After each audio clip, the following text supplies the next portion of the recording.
Bonjour à tous et à tous, je vous retrouve donc 19e jour de quarantaine. Donc avant de démarrer quoi que ce soit, je vais envoyer un gros salut et plein de bisous de réconfort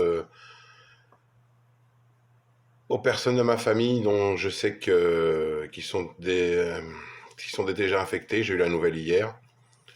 Et surtout à mon oncle, qu'il soit fort, qu'il résiste à tout ça et que j'espère qu'on pourra se voir une fois que tout ça sera terminé. Voilà, ça c'est là le petit côté de merde, de merde qu'on a avec ce virus, c'est que ça va nous toucher tous, tous. On va avoir des amis qui vont être touchés, on va avoir des gens de la famille qui vont être touchés, on va toucher tous. Mais sinon, surtout, je voulais parler d'un autre truc. On est surexposé au niveau information. C'est même plus de l'information, hein, c'est de la surexposition. Hein, on reçoit des infos de partout, de Facebook, de WhatsApp, enfin de partout, de partout. On a un peu de tout, hein, des infos sur le virus, des infos sur tout ce qui se passe au niveau des hôpitaux,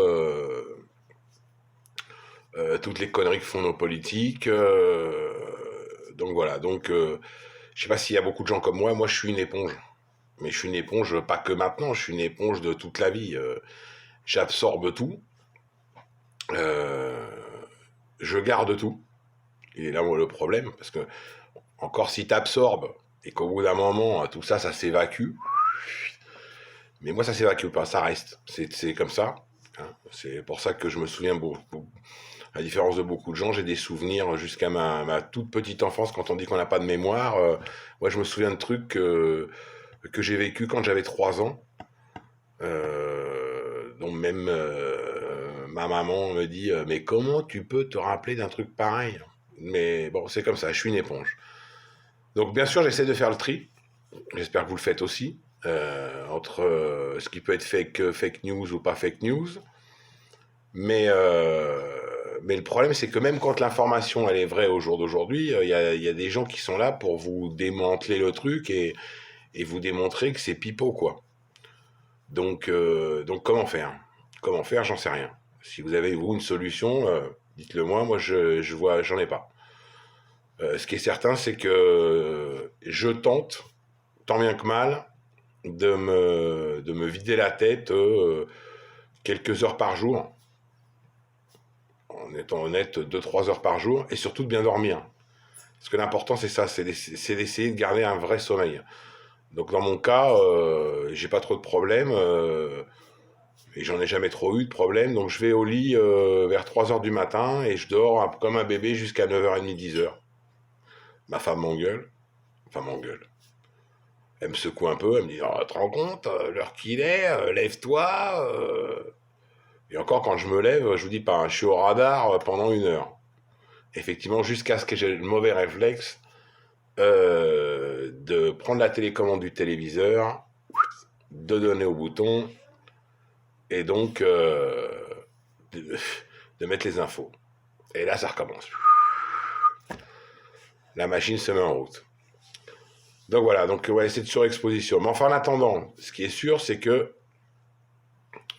les gens commencent à flipper parce que je me souviens qu'au tout début du confinement, ici, surtout ce qu'on avait sur les réseaux sociaux, c'était des blagues, des bonnes blagues, des blagues sur le confinement, des blagues sur la maladie, enfin sur le coronavirus de merde, tout ce genre de trucs. Actuellement, des blagues, on n'en voit plus beaucoup. L'humour est tombé dans les chaussettes. Donc je dis pas que c'est anormal, mais c'est vrai que c'est préoccupant, quoi. Je pense que les gens sont en train de flipper là, mais pas que de flipper de la maladie. Ils sont en train de flipper parce que réellement, est-ce que ce que nous ont promis nos gouvernants, c'est vrai, c'est réel, ça va se passer comme ci, ça va se passer comme ça, et même si ça se passe comme ça, hein, tous les gens qui ont perdu leur boulot actuellement, hein, qui sont au chômage technique et autres, est-ce que réellement toutes les boîtes vont rouvrir? Moi, j'en suis pas si sûr, donc je les comprends. Et donc voilà, donc on a un sacré merdier. Je pense que on va peut-être pas, on va peut-être pas tous mourir, ça c'est sûr, du coronavirus, mais des gens comme moi, on va avoir déjà le cerveau bien dérangé, bien dérangé, on va flipper grave. Et pour ceux qui vont pas avoir le cerveau qui va flipper grave, je sais pas ce qu'ils vont avoir à bouffer demain.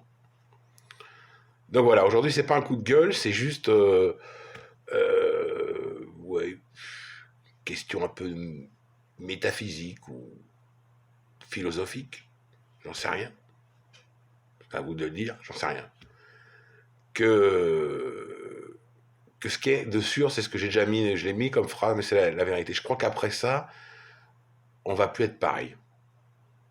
Non, il y a rien de enfin, il y a rien de va être pareil. Parce que vous imaginez que quand on va nous dire de nouveau qu'on peut sortir, vous imaginez que les gens vont s'asseoir, par exemple, dans un cinéma, les uns à côté des autres, en randonnion. Dès qu'il y en a un qui va tousser, ça va être pire que quand il y a eu les attentats. Hein, dès qu'il y en a un qui va tousser, ça va être pire qu'une bombe. Ou éternuer, ça va être pire qu'une bombe. Ou ils vont le lyncher sur place, ou les gens vont sortir en courant comme des bêtes. Comme des bêtes. Donc, vous voyez, cette histoire de même de quand on va sortir de la quarantaine, je suis pas sûr que ça va, ouais, que ça va être tel qu'on nous on nous on nous le montre, enfin, on nous le laisse croire. Donc voilà, donc surtout, faites pas comme moi. Videz-vous la tête plus que 2-3 heures par jour. Je vais tenter, moi, de plus allumer le téléviseur à la con. Sinon, une fois le matin et de l'éteindre tout de suite dès que j'ai eu les infos, les putains de chiffres de merde qui font flipper. Comme aujourd'hui en Espagne, on vous dit, je vous répète, la situation est stabilisée. On a dépassé les 10 000 morts. Et peut-être une fois le soir, quoi. Allumer une fois le soir, histoire de voir si on nous annonce un miracle. Mais j'y crois pas au miracle.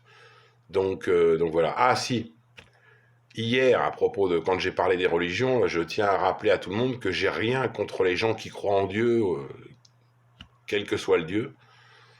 Simplement, j'ai effectivement un gros problème avec les gens qui utilisent Dieu et cette parole de Dieu, pour répandre encore plus de haine, d'insanité, de mal, de faire la différence entre les uns et les autres. Parce que bon, moi, j'ai été catholique, hein, j'ai été jusqu'à ma communion solennelle, donc et je croyais, hein, franchement, je croyais à fond en Dieu, mais à fond grave. Jusqu'à ce que le curé, enfin c'était même pas le curé, si c'était le curé, oui c'était le curé, euh, le jour de la confirmation, qui nous a dit en pleine église, écoutez, faites moins de bruit quand, vous savez, quand passe le petit panier, parce que ce que je veux entendre, c'est je veux pas entendre de bruit de pièce. Ben moi, dans ma petite tête de 11 ans, que j'avais, ou 10 ans, 11 ans, ouais, 11 ans, ça a résonné comme un gong. Je me suis dit, mais c'est pas possible. Lui, ce qu'il veut, c'est des billets, quoi. Je veux dire, alors qu'on est dans un endroit où, normalement, les gens, ils donnent ce qu'ils veulent. Hein, ce qu'ils veulent. Et s'ils veulent rien donner, c'est leur problème, je veux dire, c'est leur choix. Il n'y a aucune obligation. Donc, à partir de ce jour-là, j'ai plus cru. C'est con, mais c'est comme ça. Mais ça n'empêche que je respecte. C'est-à-dire que je respecte toutes les religions, même les plus tarées, hein, comme les témoins de Jéhovah. Mais voilà, j'ai rien contre les religions, si ce n'est, j'ai énormément de trucs contre les cons. Ça, les cons, quand on est con, hein, comme disait l'autre. Donc voilà, sinon à part ça, restez chez vous, ça change pas. Et je vous retrouve demain, si tout va bien. Ciao.